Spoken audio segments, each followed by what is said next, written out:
Hi everyone.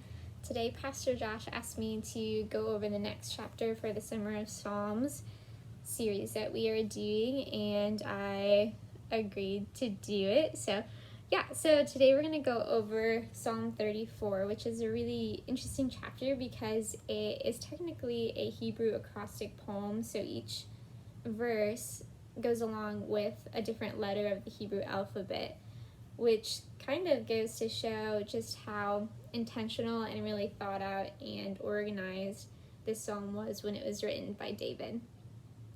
Verses 1 through 7 are more of a thanksgiving hymn in praise to the Lord, and it says, starting in verse 1, "I will praise the Lord at all times. I will constantly speak his praises.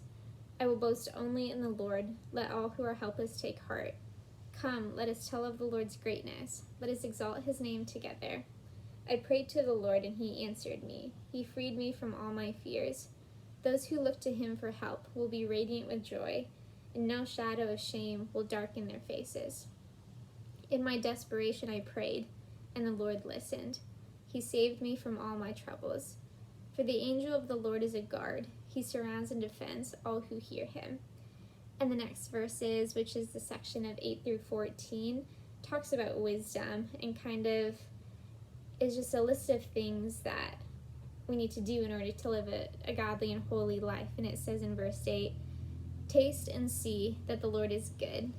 Oh, the joys of those who take refuge in him. Fear the Lord, you his godly people, for those who fear him will have all they need. Even strong young lions sometimes go hungry, but those who trust in the Lord will lack no good thing. Come, my children, and listen to me, and I will teach you to fear the Lord. Does anyone want to live a life that is long and prosperous? Then keep your tongue from speaking evil, and your lips from telling lies. Turn away from evil and do good. Search for peace and work to maintain it." The last chapter, which is verses 15 through 22, is an exposition of wisdom that is concerning the Lord's care for the needy. So it's really focusing on that audience of people who feel helpless and feel like they're suffering. And the rest of the chapter says, "The eyes of the Lord watch over those who do right. His ears are open to their cries for help. But the Lord turns his face against those who do evil. He will erase their memory from the earth. The Lord hears his people when they call to him for help. He rescues them from all their troubles.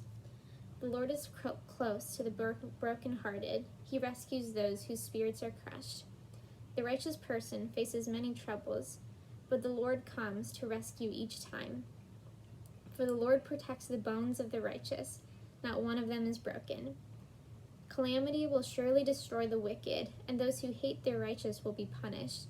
But the Lord will redeem those who serve him. No one who takes refuge in him will be condemned." And that's such a psalm of hope, I think. And I love verse 8 because no matter what situation you're in or no matter what the environment and their context looks like, that verse is always so true.